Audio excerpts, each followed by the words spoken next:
that's like our manager right now, Anna. She was a shy little lady. And I've always had this saying, if you're going to bring somebody to work with you, don't bring somebody smarter than you or harder working than you. Because her sister worked here, and her sister was a really good worker, but she was the hard-headed woman I've ever met, and we butted heads constantly. And she brought her sister in one day, and I was like, well, she's doing everything I tell her to do without arguing with me. And so now Anna is the manager, and her sister works under her. And so... but Anna was really shy, and I knew she had some potential, and so we just forced things on her. She didn't want to be the boss. So I just threw her out there with the women, and she had that personality where the women naturally came to her with questions.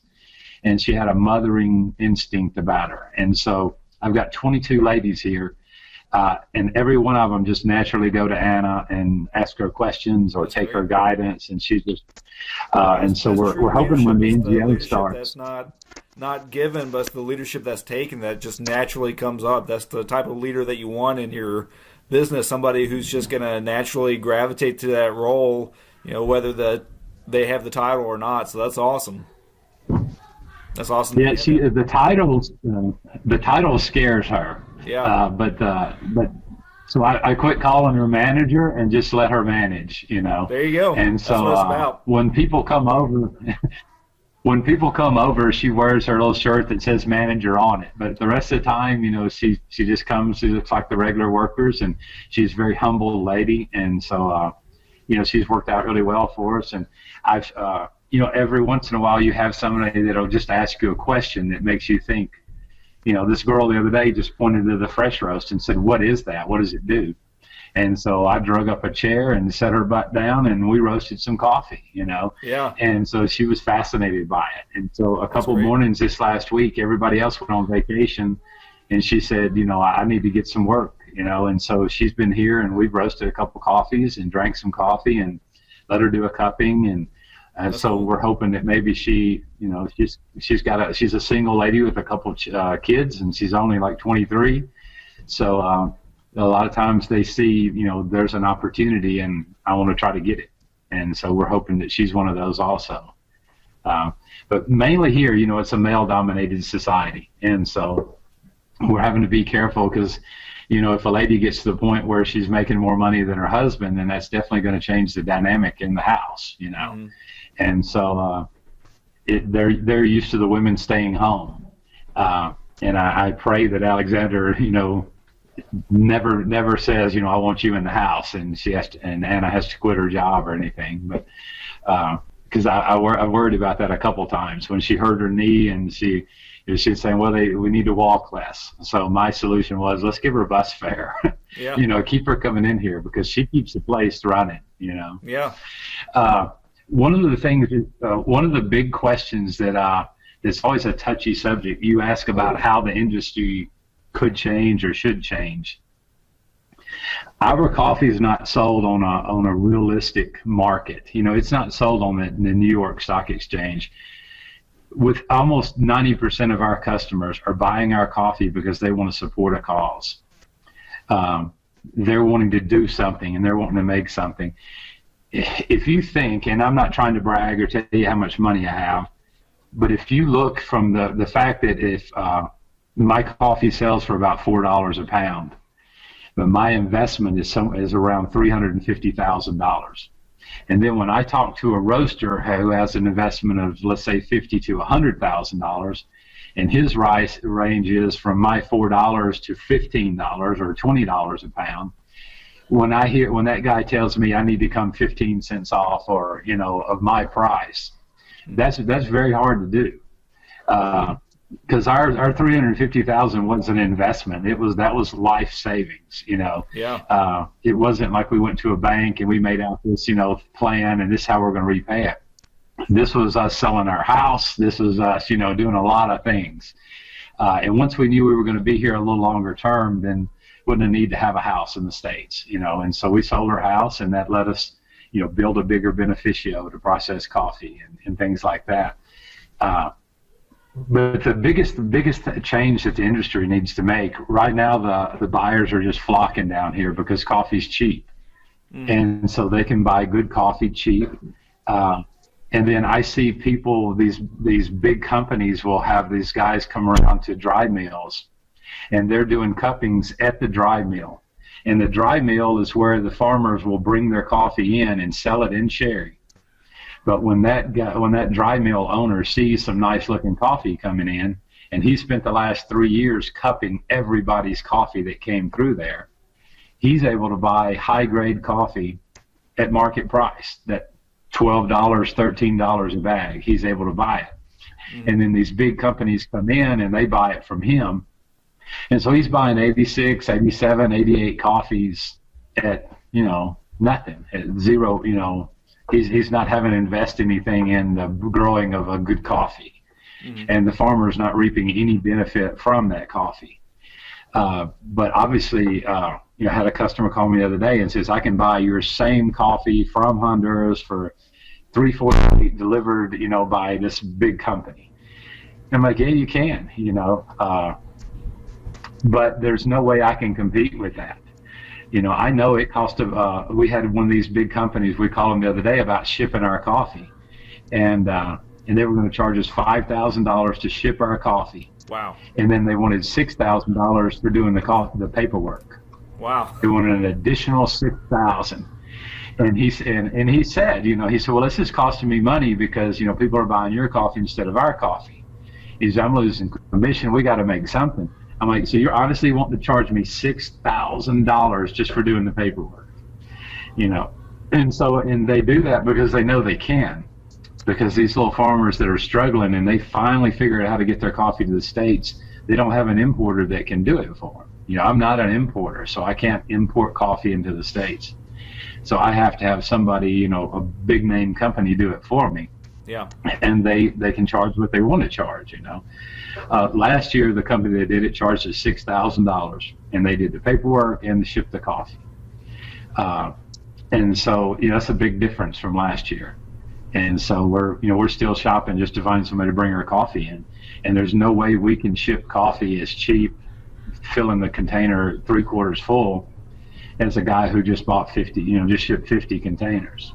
Yeah. And, a lot of these times these big guys own their own containers and, things like that, where I'm on a waiting list to get a container. They've already got their own containers and they'll be here on Thursday and we'll have them loaded on Friday and they'll ship on Saturday. And, so we don't have that benefit. Probably I think about $1.60 of every pound of, the price of every pound of coffee for me is just the shipping it to the States. We have to ship it across country to port, and then we have to ship it to the States. And so that's a huge price for us. And then once we get it there, that's why I deliver the coffee myself. It's cheaper for me to deliver it than it is for me to pay somebody else to deliver it. So I just load it up in my wife's Jeep or, my car or whatever, and we deliver coffee. Most of the coffee we deliver ourselves. Wow. Obviously, Alaska, I can't drive, or I'm not going to drive to Alaska. Yeah. But probably 80% of the we deliver ourselves. Wow. Put a lot of miles on the Jeep that way. Yeah, her poor Jeep. I've gotten 13 bags of coffee into her Jeep Commander. Oh, wow. That's 1,800. I think that's 1,800 pounds or something like that. It's way too much, is what it is. Well, you're gonna have to upgrade to a U-Haul or something. Yeah, we bought an NPR, an Isuzu NPR, and so awesome hopefully that's what we'll be delivering. I love those. Yeah, well, hopefully that's what we'll. They're indestructible. Those things are nice. I'm hoping that's what we'll deliver in this year. But it's got to have a lot of repairs before it's going. Yeah. But one of the projects that you asked about was the chicken project. Some people came here one time from North America and asked my 4-year-old son, what do people eat here? And my son started out, tortillas with eggs and cheese and, and I said, well, no, buddy, I said, that's not what people eat here. I said, that's what we eat here, And I said, the people here don't have eggs, And he said, well, what do their chickens do? I said, well, they don't have chickens. It's a day and a half pay to buy one laying hen. Wow. And I said, they just don't have chickens. And so he said, well, why don't they buy some? And I told him how much they cost. And he said, well, why don't we give them ours? And I'm like, well, they're your chickens, buddy. You can give them away if you want to. So that Saturday, they were throwing a live chicken into a fertilizer bag and handing them out to everybody that got their paycheck. Wow. And so which put us in the position of not having any chickens anymore. And so when we went to buy some chickens, one of the missionaries that came through said, here's all my money. I'm getting ready to go back tomorrow. So here's all the money I've got left. He said, just do something with it. I'm like, all right. So it was $99. And so I told Dudley, I'll buy something with it. I don't know what. And he said, do whatever you want to. So we went to buy those chickens. They said, how many chickens do you want? And I said, I tell you what, I want $99 worth of chickens. And so we bought the chickens. The boys picked them out. And so we just started raising chickens. And, in harvest season, we can't do it because there's just not enough time. But we're getting geared up again to start buying the chickens again. And basically, we'll raise them for about 3 months, and then we'll just give them away. We've got a list of who's gotten them before, and then we try to keep up with, Santos's dog killed all his last month. So, we'll give him some more chickens. But the idea is once they're laying, you eat an egg, you sell an egg, and you hatch an egg, out of every 3 eggs you get. And so then hopefully at the end of the year, you'll have 50, 60, 70 chickens, and that's a small business. Yeah. Or you can grow that as big as you want. And so the little school, there's just a teacher that asked us to help them with some projects, and I think my wife's given them some supplies. We went one day and painted the school and painted the inside and out of the school. And so we're trying to sort of adopt that little kindergarten. We're trying to find a source for some consistent books, have a little library. There's a group that some of these groups are so expensive. It's like $1,000, but they come in and teach the teachers how to teach from these books, and then it's books that are rotated between some different kindergartens. So a couple of kindergartens would share those books. So we're hoping to get that started this year. And the kids will actually be able to take the book home. The hope is that the kids learning to read can help teach their parents to read. And so one of our regulations here is a lot of the people will fingerprint their signature when they receive their pay every week. They don't know how to write. Wow. And so when I see that, I write their name in print, and I send a couple pages and an ink pen on with them. And I just threaten them. I say, next week, if you can't sign your name, you won't get your pay. And so far, every single one of them have just simply learned to write their name. To me, that's a dignity thing. I mean, for your whole life to have to say, oh, I can't sign my name every single time somebody asks you to sign your name, and you have to do your little fingerprint.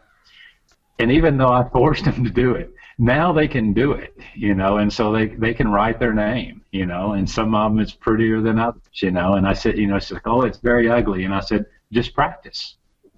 Just practice. You got an ink pen, you run out. I said, I'll give you another ink pen, just practice writing it.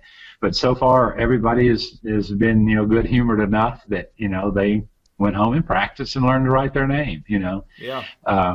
But so many of the kids are learning to read and the parents can't. And so, that's sort of been a goal with hopefully working with that school on a more permanent basis. The government doesn't care if we go in and do any kind of project we want to. They're very open about letting us do what we want. You can go teach out of the Bible if you want to. That's cool. But I like to teach somebody how to take care of themselves. And some of the little business startups are just an electric corn grinder. And so like Francie, we gave her a corn grinder. And so Francie will make as much in 2 hours as her husband makes all day working. And just grinding corn for people. But she's still able to be here and bring him his breakfast every morning at about 10 minutes till 8. And so we haven't, changed the dynamic of the family. And so they did really well with that. So then we helped them open a little store in their house. So we got him a refrigerator and some basic stuff. And so he lives near the football field. And so every Saturday and Sunday, everybody's playing football. Well, now they can run over to his place and get a Pepsi or a bag of chips or rice, beans. He's really expanded it to where, if I die tomorrow, he's not going to just lose, his favorite employee ever, or employer ever. he's not going to lose that. He makes quite a bit more because he's running the working operation part of the farm. He's making 40% more than he's ever made in his life. Wow. He's not just losing that job and now he goes back to square one. He's got something to fall back on. To the point where, some like we talked, Gustavo how to weld and do PVC and concrete and things like that. Last year he found a job making almost double what he was making here. And so he has to go, he has to go because it's all about taking care of his family. And so he actually came back, and he comes back and we keep him a little project list. And so he can come back whenever he has free time. And we've got a couple water lines for him to hook up and some welding for him to do. And we just pay him on a contract basis. But then every day of the week, he's out there welding for another, a little guy that's got a welding company. Or a guy who has a little welding company.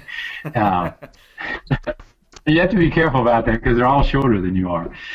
Some of them take it personal. But Jorge has a little welding company, and so Gustavo goes and he works for him 6 days a week, and he's making a lot more money. And you can tell it. He put a roof on his house last year. And he's doing stuff that he normally wouldn't have done, because he's making so much more money now, and he's got a skill versus just a good job. Yeah. I like seeing somebody that can helping somebody take care of themselves. I'm not super old, but we could all die tomorrow, and so I don't want them to depend on the farm. I would like to, I don't want too many people to job out of here because, then we can't run the farm. But I think Anna likes where she's at. We've got a new guy that's coming up because Juan Carlos, with his pulperia and his corn grinder, he's talking about opening another pulperia. So I feel like he'll leave sometime this year and, have his own little company. So we're bringing another guy up that's going to start taking over his spot. And so he likes the farm and he likes coffee, and he has a half an acre of coffee. And so I feel like he's going to be a permanent, he'll be a permanent boss. And 20 years from now, he'll still be here. Good.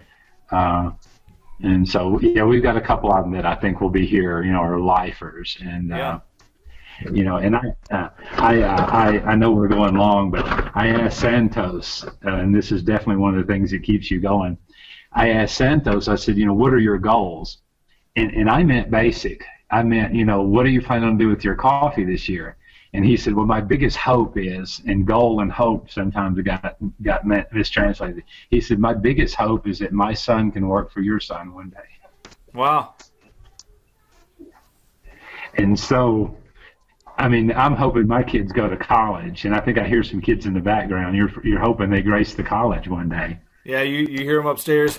And so exactly. his biggest hope in life is that his son could work for my son as a laborer, that's his, and I see that a lot of times. They were actually talking about him this year not going back to school because he's struggling in school. And he said, there's not a lot of value past 5th grade. And there's not. If everybody out here had their doctorate, I can't pay them any more than what I'm paying them. Yeah. Because they wouldn't bring any value to my farm. And nobody here is going to pay them just from their college degree, because they need somebody to chop the grass. And whether you do that with a college degree or just sweating a machete, it's pay is the same, because this is we got beat up the other day from this little guy that has a farm in Kona or in Hawaii. Mm-hmm. And he's saying, well, you're the problem because you refuse to pay your workers more. And I said, well, I can't pay my workers $10 an hour. And he said, that's exactly the problem, because you've convinced yourself that you can't pay your workers $10 an hour, and so you won't pay your workers $10 an hour. And I'm like, blood from a stone. You can't get blood from a stone. I said, I've probably got enough reserves I could pay. I did the math while we were fussing on Facebook. I did the math. I said, I've got enough cash reserve right now that I could pay each of these 36 workers $10 an hour for 2.5 weeks.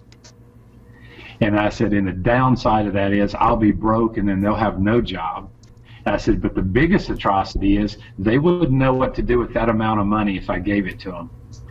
And so one of the first things before we start giving our guys a raise, they start making 10% more when they become our worker. But before we start paying them any kind of money, we sit them down and talk to them. What's your plan for this extra money? I'll give everybody we get you set up with a bank account. We didn't have a single worker who's ever come to work for us that had a bank account or a driver's license. Wow. There's two things you don't need here. You're never going to have a car, and you're never going to have enough money to save. That's just two givens for a poor person on the farm. You're never going to have those two things. And so, we get them that. And so we're able to, when I go to the bank, because everybody gets paid in cash every week. And so we're able to, put part of their money. And so I try to say, you're going to make, as soon as you start working for us, you're going to make 20% more than you were making at that other farm. And so I said, why can't, let's put half of that into your bank account.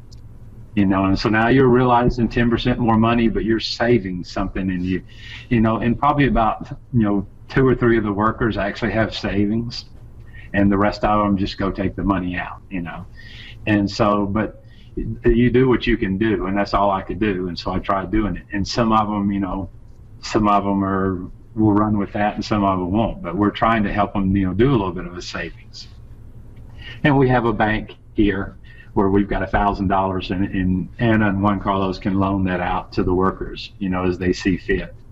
And it's just got some basic regulations to it and things like that. But, they can borrow money, and we have started asking what's the money for, because we don't want money for a cell phone or things like that. Everybody wants a Galaxy cell phone, but a worker on a farm cannot own a Galaxy cell phone. It's going to get broken. And it can't get wet. Where these little phones that they get for $10, you can kick them across the room. They can get rained on. It's a worker's phone. Buy your wife a Galaxy, but you need a regular phone. Every time that we've seen somebody that comes in with a smartphone, they're broken within a few months. You just can't take care of it on the farm. That's the hard work that they do on the farm. It can't be done with a smartphone in your pocket. Yeah. But. I worked in the landscape industry for about a dozen years, and I always had that problem was, what do I do with my phone? I can buy the really nice, fancy protector for it, but then, it's so protective that nobody can hear me when I'm talking on it. Yeah. Yeah. So I worked with a bunch of tree climbers, and it would happen all the time that they'd be trying to take a selfie in a tree, and then, the phone falls 50 feet and broken. Gone.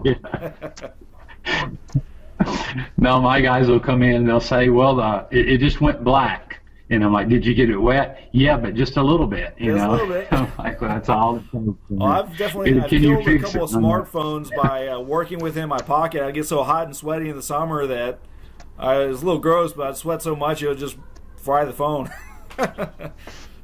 Yeah. They can't take it. They can't take much abuse. Yeah. But no, they get that extra money and they don't know. Well, we're just about over the hour mark here, so a couple of things real quick. One, where can we buy your coffee? LegacyFarmsCoffee.com. LegacyFarmsCoffee.com. And then the other thing, what is the future of Legacy Farms? What do you see coming next? Next, we're hoping to provide the aprons, laptop bags, and things like that from some of our workers. We're going to start a sewing class here, and hopefully in the off season have ladies that can come in and work, and we pay them for by the part, and so they can work hard, and they like doing things like that where they can work hard and fast and make a lot of money. And you said they'd rather do that than work by the day. Okay. And are these things going to be available on your website as well? Yeah, we're getting ready. We're waiting for the sacks to get here, and the ladies will start making them probably by the end of next week. And so in May, middle of May, they'll be on the website, and just it's just something that's repurposed. These ladies make them at night, so they've got they can work here during the day, and then days off, and at night they crank these things out, and they're super excited because they make a lot of money, by doing those things. Yeah. And so they're really excited about it. So when's your next accidental farm purchase? No, we're done accidentally purchasing anything. Everything else is with intent from here on out. But no, right now we're working on getting some equipment that's a little more mobile for the workers so that they can do more of the stuff. Our next projects are building those solar dryers, like a glorified greenhouse for our workers that have coffee, so they can dry their own coffee without having to haul it to town, which is a big inconvenience and expense. And so they'll be able to keep all their organic matter at their house and reuse it, and they'll be able to dry the coffee there, and we'll bring it to our humidity controlled bodega that we have here, and it'll wait until time to go to the States where you guys can buy it for a big fat price. Sounds great. Well, Ashley, thank you so much for your time today. I appreciate you taking time out of your schedule to talk with me on a Saturday morning. And I appreciate you sharing your vision and your business with me and with all of the people that are going to watch this video. I appreciate it. All right. Well, no, thanks. I had a great time doing it, and just anytime we'll be happy to come on, and I sure do appreciate it. All right. Well, when I asked for advice on Facebook about who I should talk to, your name kept coming up. So I'm glad that we were able to make this video, and maybe there'll be some more in the future. All right, we'll help you however we can, and I'll get you a care package coming at you as soon as we can, and let you try some new things. Sounds great.